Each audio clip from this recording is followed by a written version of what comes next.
Hello all. So I was putting some thought into what I'd be reviewing today, and I was thinking, well, maybe I should do some more Hampden, maybe some Springbank or something. But you all have been sending me endless messages saying, Scott, love the rum review, but what I really want to see is a bunch of Speyside distilleries that no one cares about.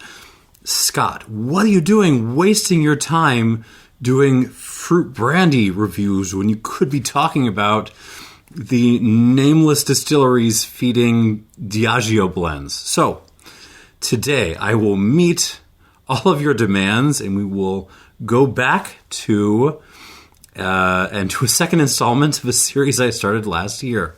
The Speyside Backbenchers of Diageo. All right, what have we got today? We've got a bunch of distilleries in the Speyside, the most underrated region in Scotland. I will stand by that. Bunch of distilleries from the Speyside that basically almost never see bottlings.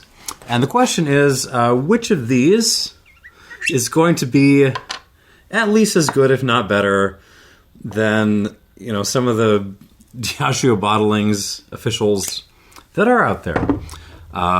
Is there anything here better than Cardew or the Knockando series? What are we going to come up with here? Because there are a lot of distilleries in the Speyside, and they get very, very little love. But we're going to give them some love today. What have I got? I have got a Linkwood, but it is not a sherried Linkwood. Linkwood is very much known for their sherry bottlings. This is not. This is a bourbon barrel. I have got a 8-year-old Strathmill from a refill hogshead. This should be pretty naked. I have got here lots of tubes today. Tubular.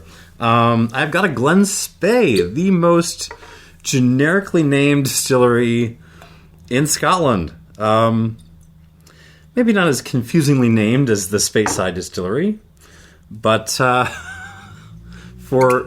generics, you can't beat this. And because I love the Inchgower I had in the last Diageo or Speyside Backbenchers of Diageo, because I love that that Inchgower so much, I bought another one. This is a 12-year-old, so a little bit younger than last time, but full sherry maturation. Or at least a lot of sherry maturation. I'm not sure exactly. We'll talk about this in a minute. All right. Let us go through these and taste them. Starting with, I'm just going up kind of in order of what looks like, what seems to be an order of sherry bombness. So we're going to start with the bourbon barrel and then go to this, terrifying looking beastie here. All right, starting with Linkwood. Linkwood, really kind of among the obscure Diageo backbenchers. Linkwood is one of the more beloved of the bunch. It doesn't have worm tubs, so the worm tubbers aren't that into it, but it does have really long fermentation, 3 days or so.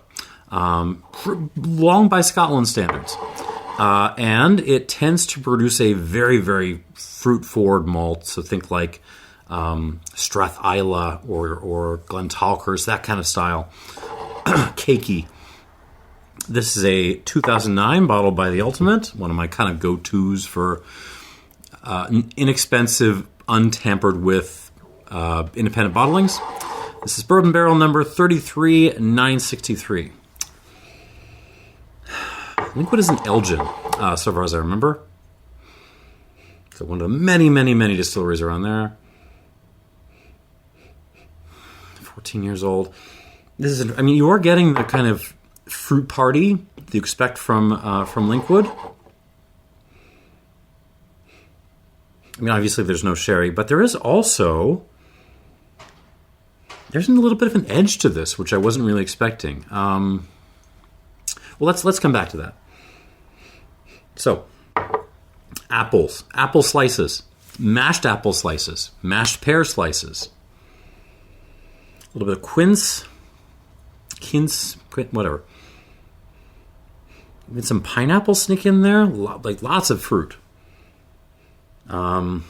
Peach, hints of melon, good melon.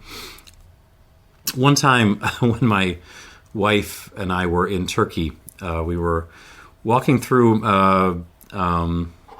Cappadocia, and we kind of got lost. We ended up in a farmer's field, and he was an extremely nice guy. He actually split one of his melons with us, and to this day, I've still never had a melon as good as that, but there's a little bit of that coming through on the nose here.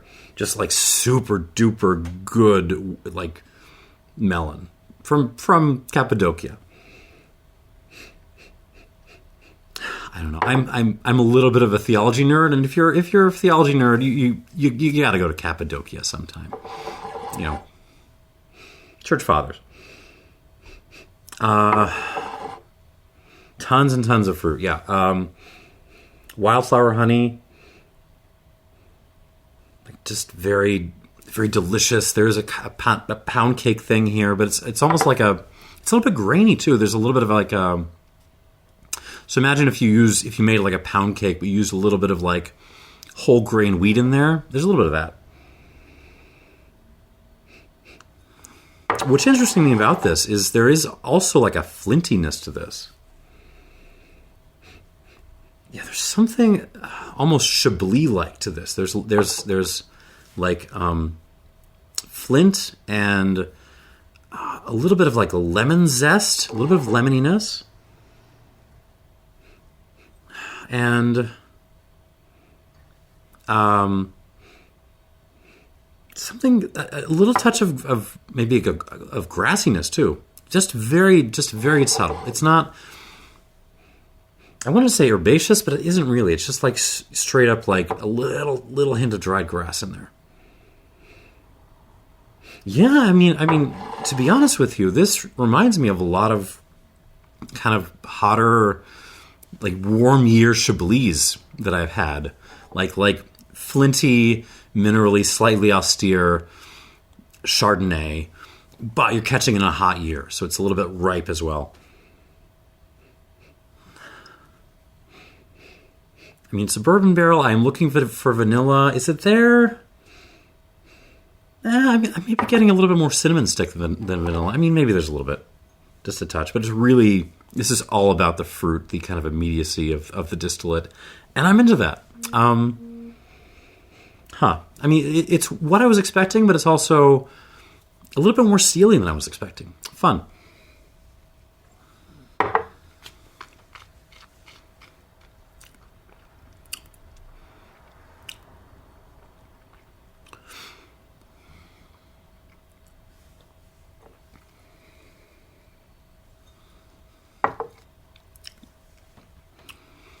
Ooh.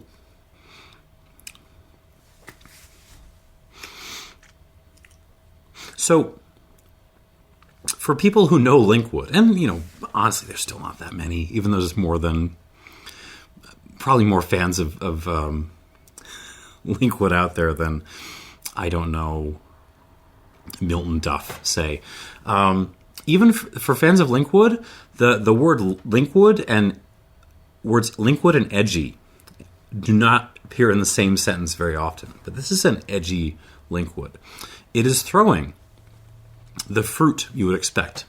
More apple, pear, quince, a lot of the stuff I named in the nose. That kind of like, you know, you made a pound cake out of oatmeal kind of thing. Grainy oatmeal. And there's some honey on the palate as well. But there's also like that intense rocks flintiness, like a real zip of like lemon acid as well.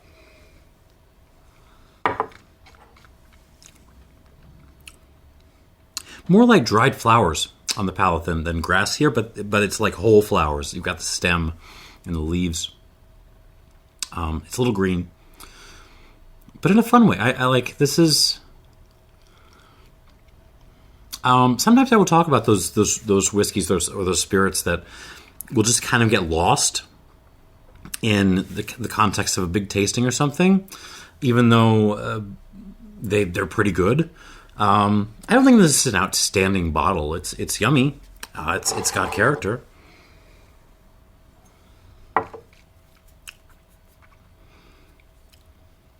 Pineapple is way turned down on the palate versus the nose.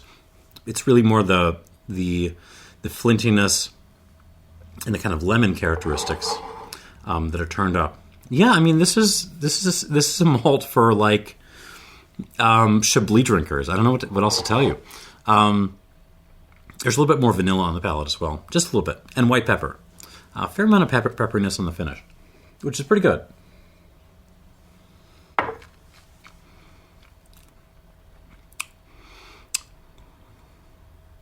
Mouth presence is adequate. It is maybe just a hair more than adequate, but again, this is not something that's gonna you're gonna remember into the wee hours of the morning. It's not that kind of malt, but it's fun. I'm gonna give this some water, and we'll come back to it. It's interesting. It's not what I expected.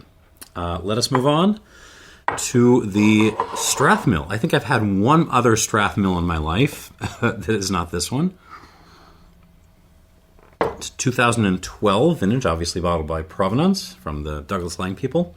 It's 46%, unchillfiltered, no natural color, yada, yada, yada. Refill Hogshead. Apparently they got 445 bottles out of this Hogshead, so, not a small one. 8 years old, 2012. And, let's get into this. Where the hell is... I think Strathmill is right next to Glen Keith. I think it's in Keith. Check. I'm going to have to check on this. I'll put all the information down below. Ooh. Hello. So Strathmill is all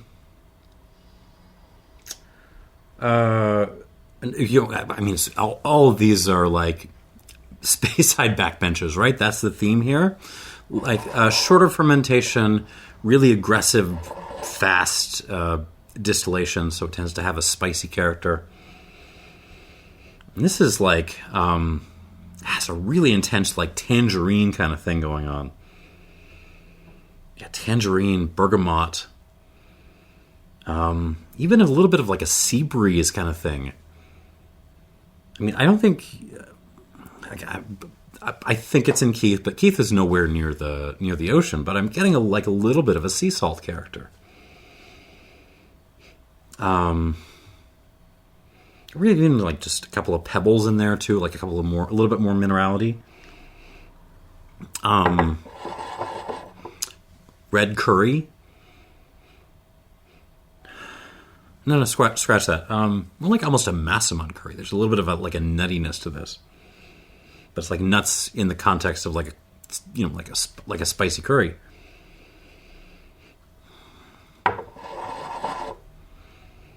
It's really the tangerine, the bergamot, these kind of like aggressive, sour, bitter orange notes that are interesting me right now. Graininess, yeah, there's a little bit of like a cream of wheat kind of thing happening.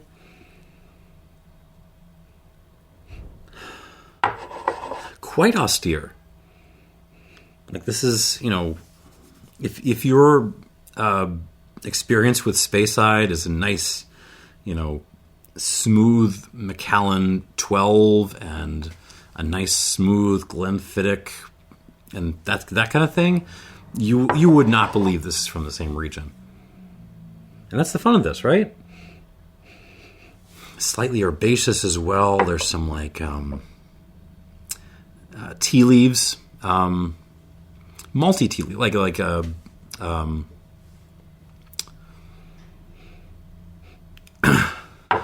awesome tea leaves. I'm sorry. It's been a morning.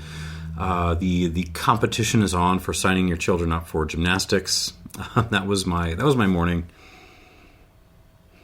The Park District program in Chicago is awesome, but it is competitive. A little bit of some kind of herbaceousness. Oregano. Let's go with oregano. So yeah, we're definitely on the kind of more austere side of Speyside here, and I'm into that. Let's try it.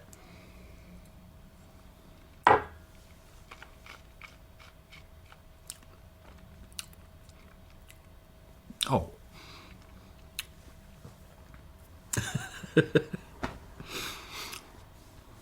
I mean, I've had conversations with other malt nerds. And when I tell them about my love of like obscure Speyside whiskeys, they just kind of look at me weird because you're supposed to love the Highlanders and the Island and the Isla whiskeys and Lowlanders. You know, you're supposed to like taste your Glenfiddich and your Macallan and then move on to that other stuff because Speyside, you know, as much whiskey as malt whiskey as it makes, and as huge as some of the brands there are, you know, it just doesn't get a lot of love. This deserves your love because it's very, very interesting.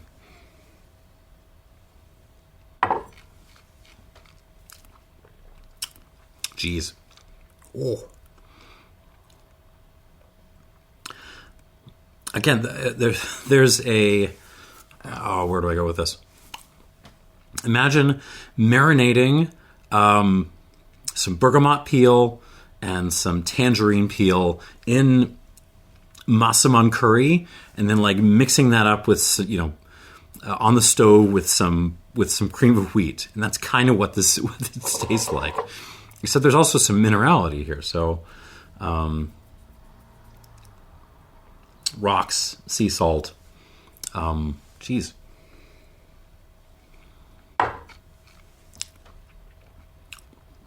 Oh, sage, oregano. This is super duper fun.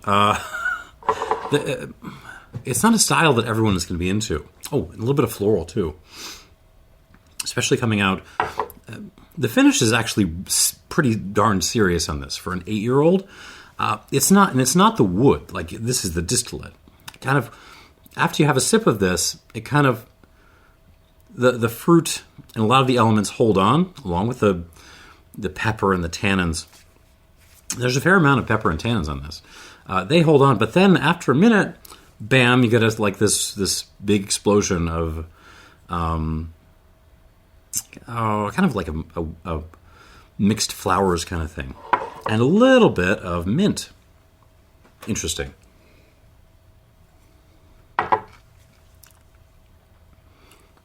Not for everyone, absolutely not. But mouthfeel, we're kind of right in the same range as Linkwood. Mouth length same, but finish is just better because the elements that are there just hold on a little bit longer. Nice. Again, it's not going to change your world, but if you like this style, or if you've never tried a good example of this more austere side of Speyside, I'm into this so far. We'll go back to it in a minute, but now let us move on to this Glen Spey. This is a vatting by Signatory of 3 barrels, and I'm not going to read them off for you right now, but basically it's an 11-year-old distilled in 2011. Glen Spey in Rothes, as I recall, and another one where I think it's one of those others where it's relatively long fermentation. It's like 3 days or something. So we're more on the Linkwoody side of things. And this is I think this is sherry cask. Yeah, first use hogsheads. Doesn't say sherry, but it's got to be sherry, right? From the color, just kind of amber golden.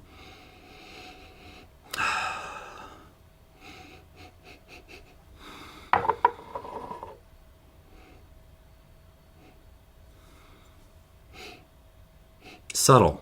There's lots of things going on. Well, not a lot of things. There's a fair number of things going on, but they're kind of wrapping into each other in a tricky way. There's dried fruit,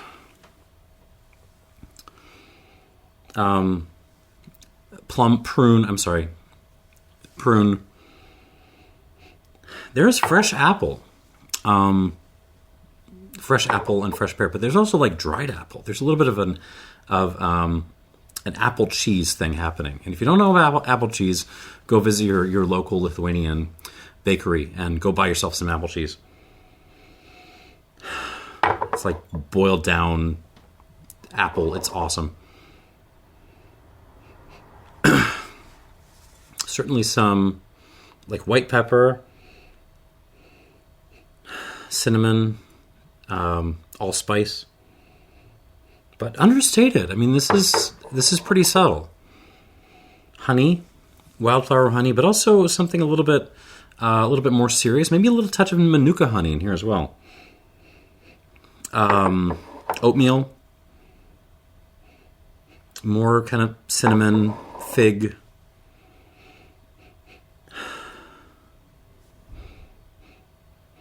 Touch of like it's cherry something, like cherry punch maybe. It's like cherry, but it's too fruity, and or no, scratch that. It's not cherry punch. This is pipe tobacco with a cherry casing on top, like Grandpa with his pipe smoking in the living room next door. It's that smell. Yeah, there's a little bit of tobacco in this as well. Initial impression, it's very clean, it's very fruity.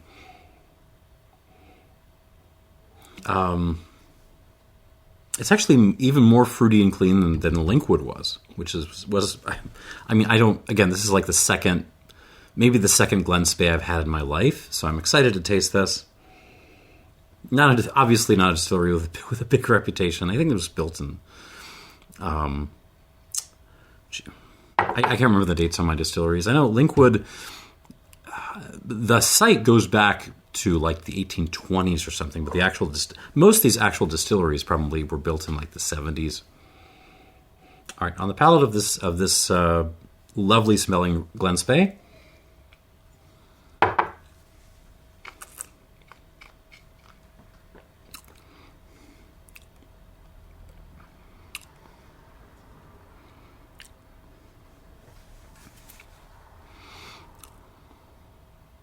Yeah, I'm telling you all, like, y'all are kind of sleeping on these. I'm not gonna lie. Like, none of these are super duper expensive bottlings.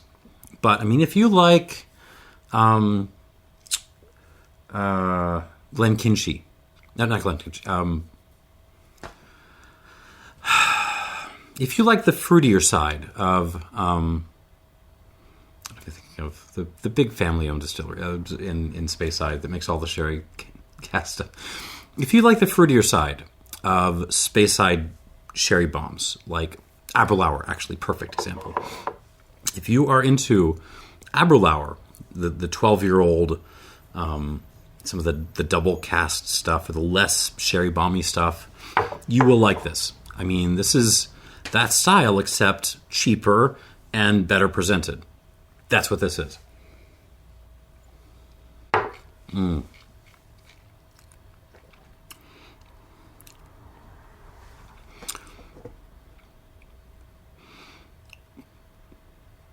So you have got oatmeal, strawberry shortcake, prunes, a little bit of orange peel, apple cheese, but also like just straight up dessert apples.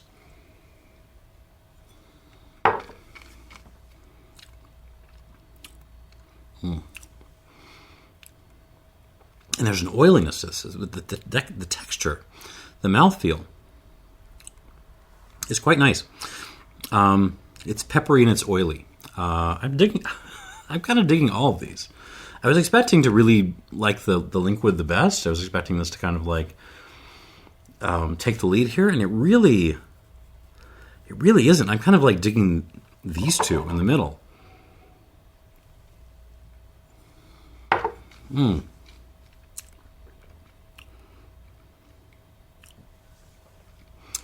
It's cakey. It's a little bit sour. It's a little bit bitter. There's some overstewed tea on this. You let your English breakfast tea your afternoon tea on the kettle for about twice as long as it needed, but you had it anyways. So there's some tannins kicking in the back end.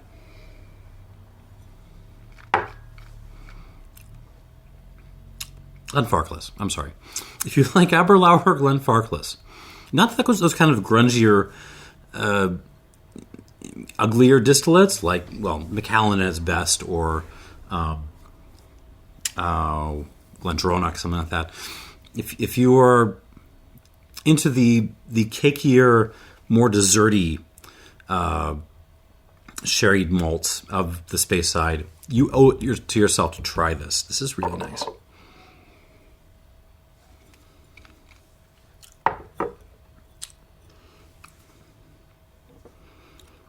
Maybe not as good on the finish as the Strathmill. That's a sentence that's never been uttered before. Not as good as the Strathmill. That is a new sentence for the English language. But this is terrific. Really good mouth presence. And we're in a 2-horse race. This is why I do this, because no one cares about bottlings like these, but sometimes they're really good. Even the Linkwood is okay, and it's probably the most. It's probably kind of like in the rear so far, but we are not done yet, because this is the returning champion. I absolutely fell in love with the last Inchgower that I had. I compared it to Bunnahabhain very favorably. It was leafy, it was maritime, it was kind of spicy, but very kind of grainy at the same time. It was what I wanted, and not what I was expecting. So the other Inchgowers I've had in the past have been more sherry bomby. This one is also sherry bomby, but I grabbed it anyways because I wanted to see. This is from the Signatory Small Batch Edition. This is number 3. It is a 2011, aged 12 years old. I don't know how many bottles of this are out there, but it's bottled at 48.2%, so a little bit stronger than these others. And Inchgower, it's like up on the coast, the kind of northeast coast of the Speyside region.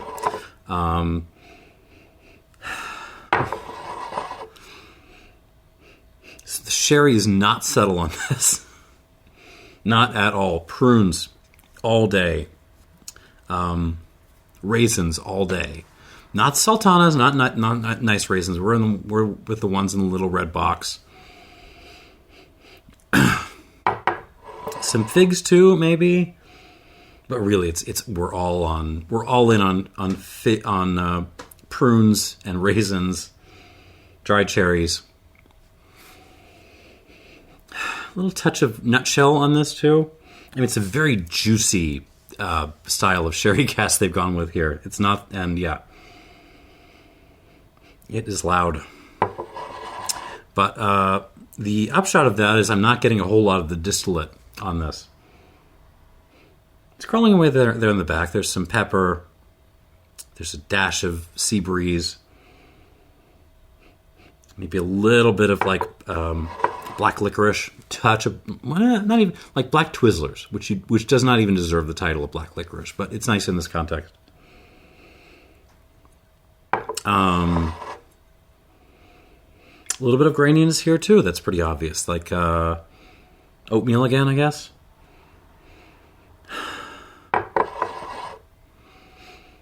And here's something I wasn't expecting. There's a little bit of banana. I don't know where that's coming from. But yeah, there's a definite kind of like fresh sliced banana, and not banana peel. This is just straight up banana. Oh, and some Dr. Pepper and cinnamon stick.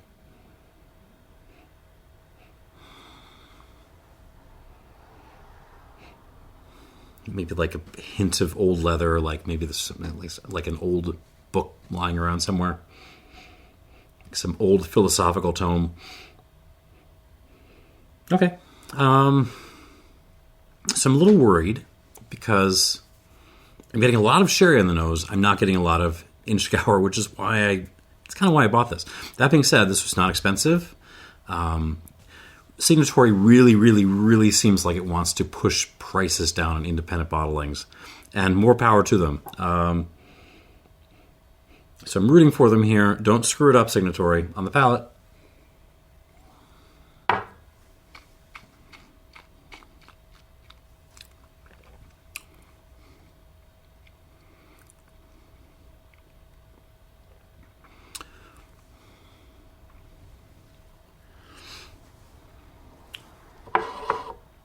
I'm torn.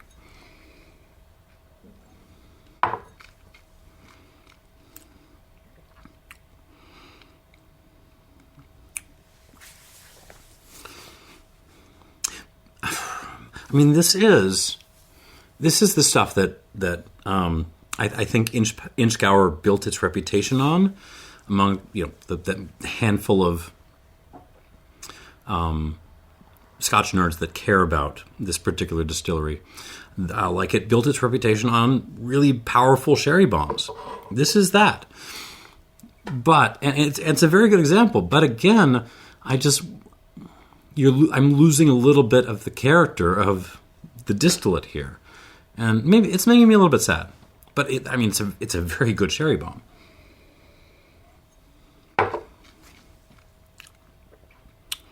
Prunes, figs, dried cherries, raisins, a little bit of honey, orange blossom honey.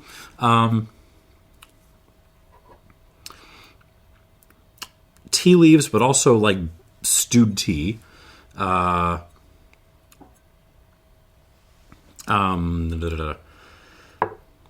Swisher Sweets, those little cigars, flavored cigars.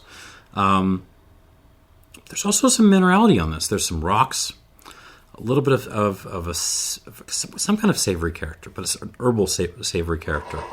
Something just like something leafy. Maybe just let's say like wet leaves is what's happening. Cardamom, cinnamon.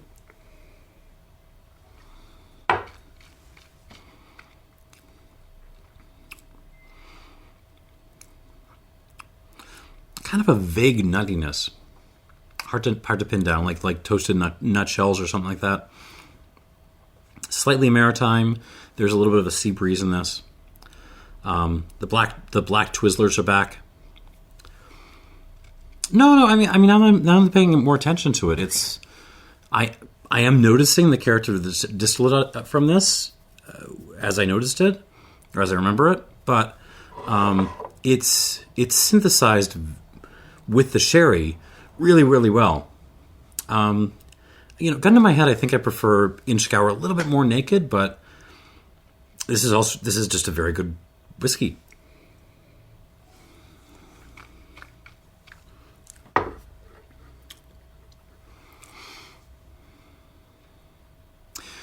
And I'm torn.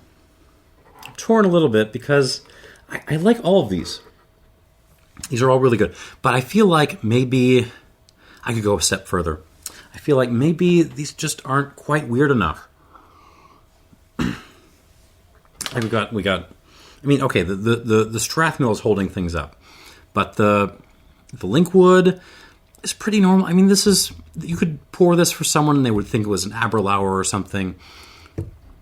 Linkwood is has that little touch of that little edge to it, but it's very fruity and delicious. This is weird and fun. This is a sherry bomb. I want something else. I want something else in this lineup. So I'm going to pull my emergency ripcord. Here we go. Here's the last minute addition to the tasting. Auchroisk, whatever it is. One of the most recent distilleries in the Speyside, unless you count the new batch. No one cares about it. I mean, I think there's been just flora and fauna bottlings of it, and that's it. Aside, for officials and independents, I mean, they're out there, but who is singing the praises of little Auchroisk here? So we're going to try it today. We're going to see how this is. Even the location, it's like I wrote it down, it's Mulben. Mulben, Scotland, which is basically right in between Aberlour and Keith. So kind of in the middle of nowhere. This is part of Signatory's. We got a lot of Signatory today. 100 proof edition. So it's 57.1% alcohol by volume, which is pretty good. 13 years old, 2010. And this had better be weirder than the rest of these. Ooh, promising. There is... Okay, so I think, if I remember correctly, this is all first filled sherry butts, Oloroso butts. And we're getting savory on this one. Okay, so there is like a crushed plum thing on this. Like you just took a bunch of plums and you crushed them down with your bare hands. There's also like a lot of rock dust happening. All the rock dust, tea leaves, orange peel, lemon peel, bergamot peel. Maybe the tea leaves are Earl Grey. Maybe that's what's going on. Fruit peeking out. Yeah, we got a little bit of apple, but it's just as much cider apple as it is like dessert apple.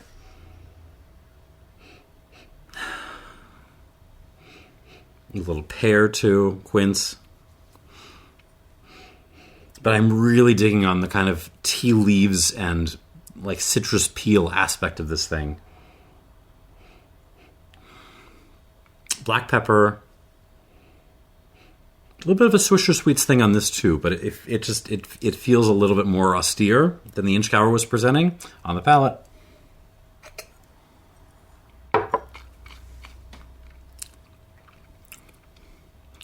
Oh. This is a lot stronger than the others, proof-wise, and you can tell right away on the palate. Oh, campfire ash with like burned, singed rocks. Oh, and fennel. Lots of fennel candy.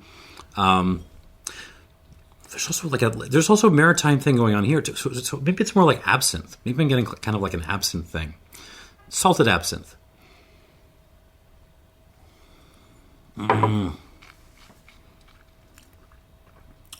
Prunes, raisin,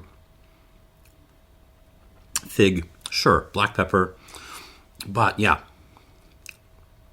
tea leaves, orange peel, bergamot peel,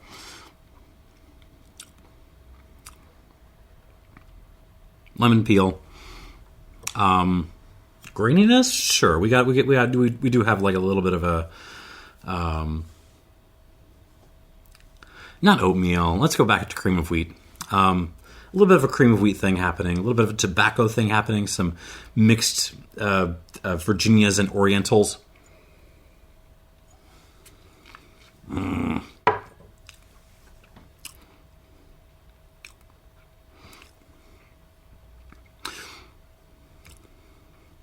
It's interesting. I mean, it's a different approach to this than the Inchgower a little bit. The sherry is very obvious in this too. It's a little bit of a lighter touch, though, and it feels like the distillate is less willing to kind of like, I don't know, play along with it.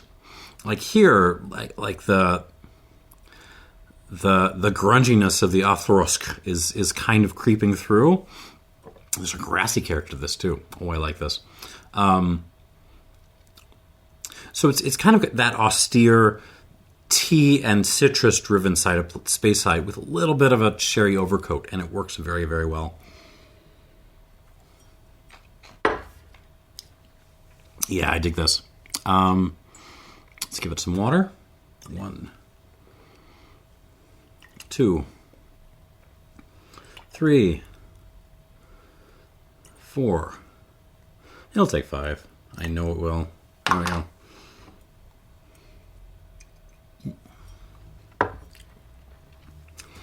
Let's break out the Sharpie, go back through these, and get these scores. All right, back to the Linkwood, which was fine. I was enjoying it at the time. It just kind of got overshadowed by some of these others. Ooh. gets even more Chablis on the nose. It's some of the overt fruitiness, the pineapple kind of pulls back. You get more citrus, more lemon peel, and more kind of rocks. The grass doesn't edge up, but the lemon peel and the rocks definitely do. Yeah, this isn't even super expensive if you're looking at the online retailers.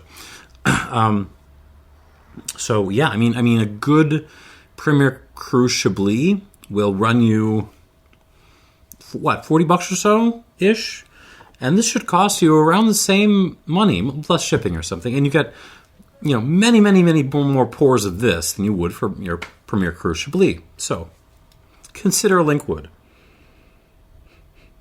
on the palate.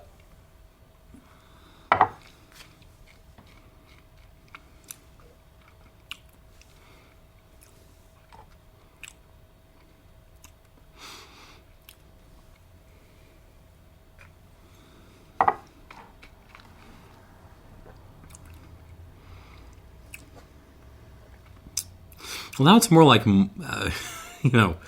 you soaked your, whole grain wheat pound cake in Chablis. There is a definite kind of grainy thing going on here. Oh, some honey happening too. Ooh, and the black pepper on the back end kind of steps up. I mean, this is just really good. It's just kind of like it's just being overshadowed by some of these others. Which I wasn't expecting. I was really expecting this to be one of the leaders of this flight. But it is not going to be. It's good. I like it, but it's not gonna win in this context. Not against these guys. I'm gonna call this. Score wise. I can't get it to 85. Can I get to 84 plus? No, I'll just give it a flat 84. I think it is good. It is yummy. Yeah. It's an 84. It's a strong 84. Like, if I was feeling more generous, I would probably bump this up to an 84 plus. But I want a little bit more length to it. I want a little bit more complexity to it.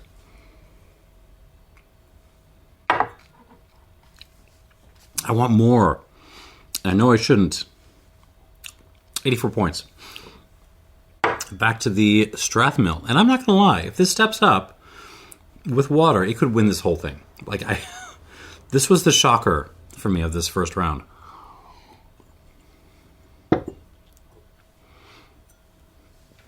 Strathmill, 8-year-old. Oh, man. Okay. There's a little bit. There's like a deflated balloon kind of smell in this now. This is fun stuff. It's grainy. It's orangey. It's tangerine-y. It's very, very raw, but in a good way. Like, this is. You can tell they pushed the distillate pretty hard on this to get it off the still. And it works. Like, just this 8-year kiss with the barrels has calmed it down enough to where it's really fun. I like this. A lot of people will not. Be wary. On the palate.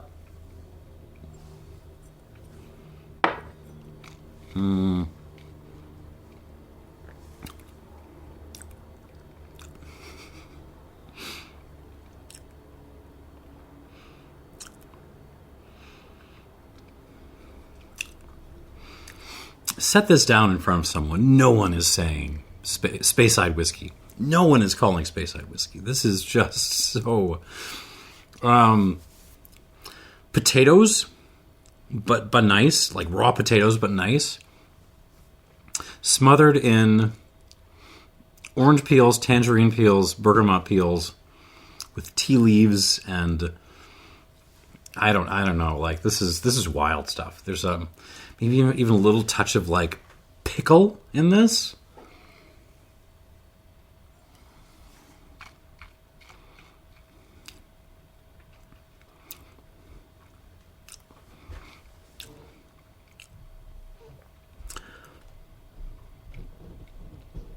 But the quality is there. Like the length is there. The complexity is there. The attack, the intensity on this is really good. I'm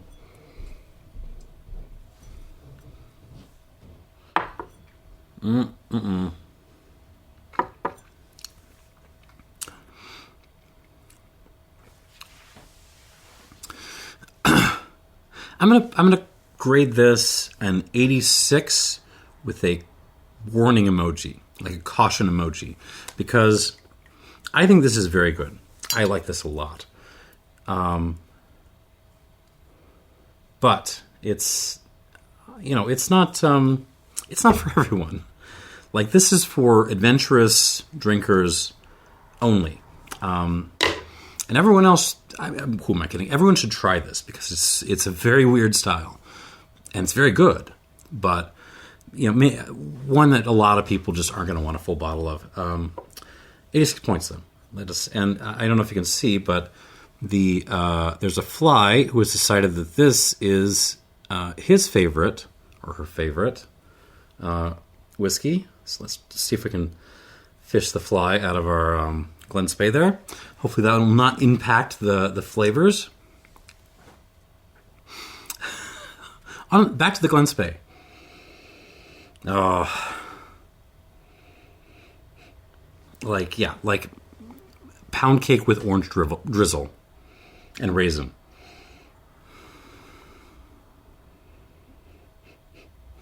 I mean, super yummy. This is what I thought the Linkwood would smell more like. Just like straight up fruity hedonism. With, like some sherry touches, but yeah.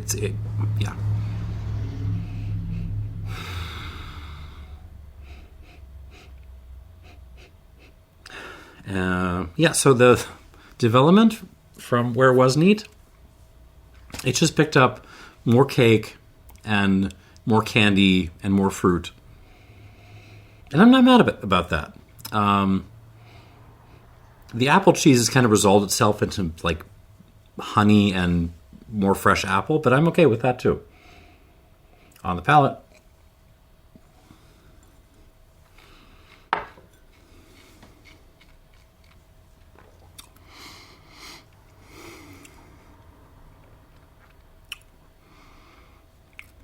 I can see why the fly liked this. This is very accessible in style. Like, again, I'm going to repeat this. Think Aberlour, not Auchroisk. Think like the more basic, user-friendly Aberlours. Think Glenfarclas. This is that kind of style. It's very, very delicious.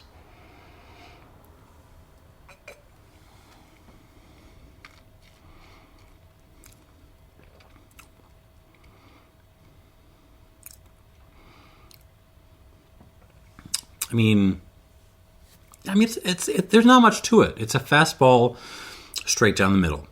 You were getting grainy Speyside cake,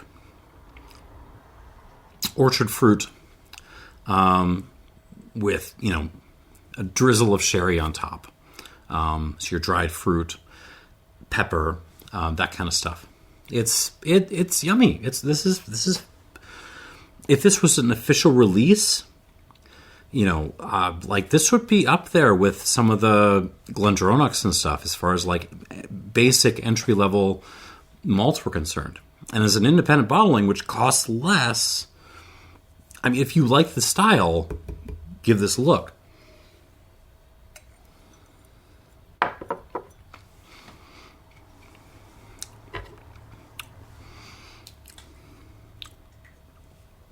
Not one I'm going to score into the stratosphere, but I'll call it an 85. 85 points.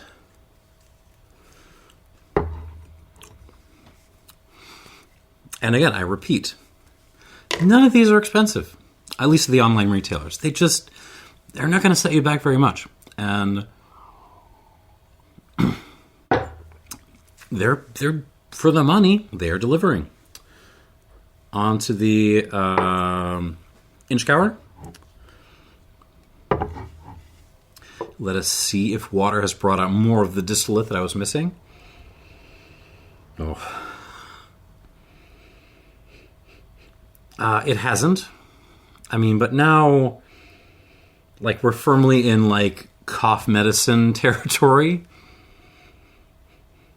I mean, this smells like when I added water to some of those early batches of Auchroisk, like 10 years ago. This is what they smelled like. No, maybe, I mean, it doesn't have that the kind of cakey character of Auchroisk, but it's stylistically we're pretty close. Cough medicine, dried fruit. No, there's that leafiness. It's a little bit of a sea breeze, rocks, pepper.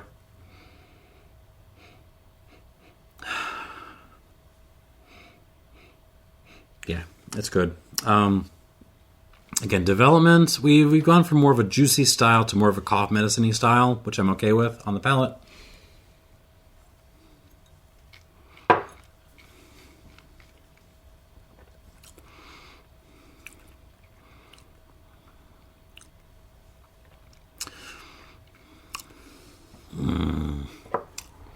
I'm angry because this is... I like the naked Inchgower I tried last year more, but I don't think it's actually better than this.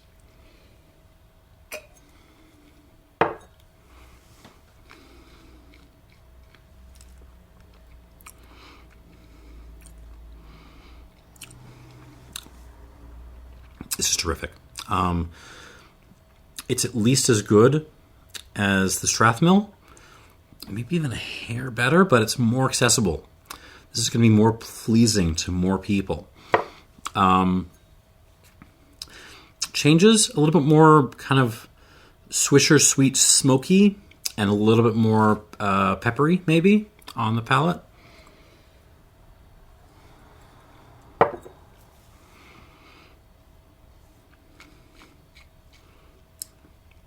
I just have to accept that,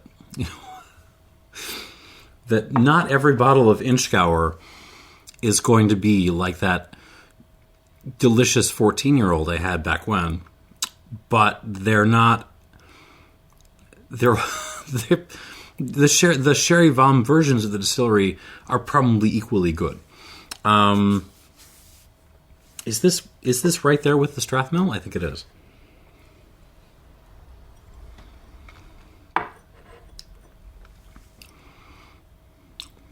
Yeah, same scores as the Strathmill. I'll call this an 86. 86 points for this Inchgower. 86. Yeah, I mean the Inchgower is it's not as raw. This is very sherry bomby. It's very refined. It's very accessible if you like this style.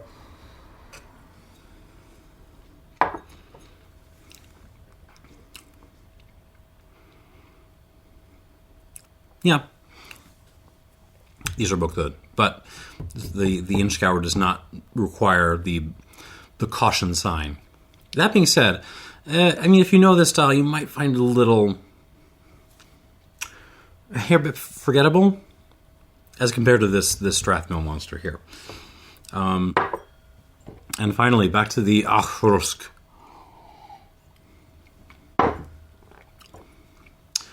On the nose.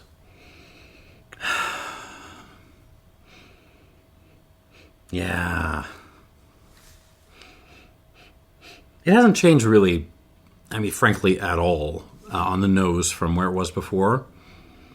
But this combination of, like, Speyside grunge, grain and tea leaves and citrus peel and... Oh, yeah. That combination with kind of some aggressive sherry, but that's not kind of overwhelming it like with the Inchgower. Like, this is just doing it for me. It's a really fun combination.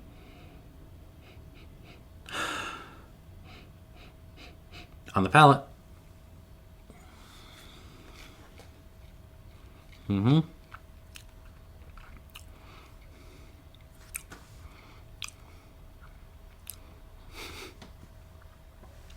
yeah, there's some sage coming out.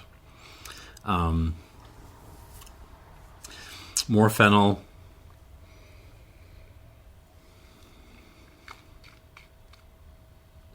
Like a soup stock thing. Little maybe tonkatsu ramen happening. Tonkatsu stock. But very peppery as well.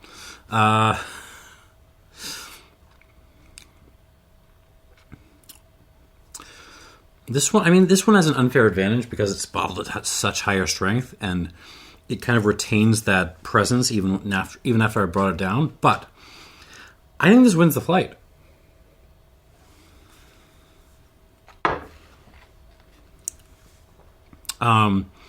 It's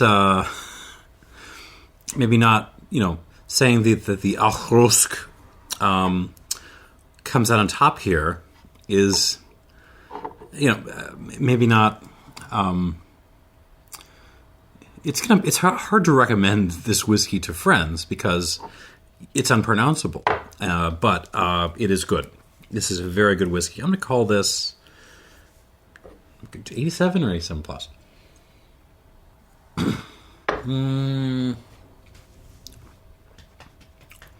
I'll keep this at a flat 87. 87 points for the Auchroisk 100 proof edition number 12, 13-year-old, 2010. And that is your winner. So that's your winner. And then you've got a tie between the Strathmill and the Inchgower. Although the Strathmill is for much more adventurous people. And then the Glen Spey, which you should still buy anyways because it's delicious. And then Linkwood, which I would have bet on this one, honestly. And yeah, that is the video. That is the second installment of the Speyside Backbenchers of Diageo. Thank you for watching, and cheers.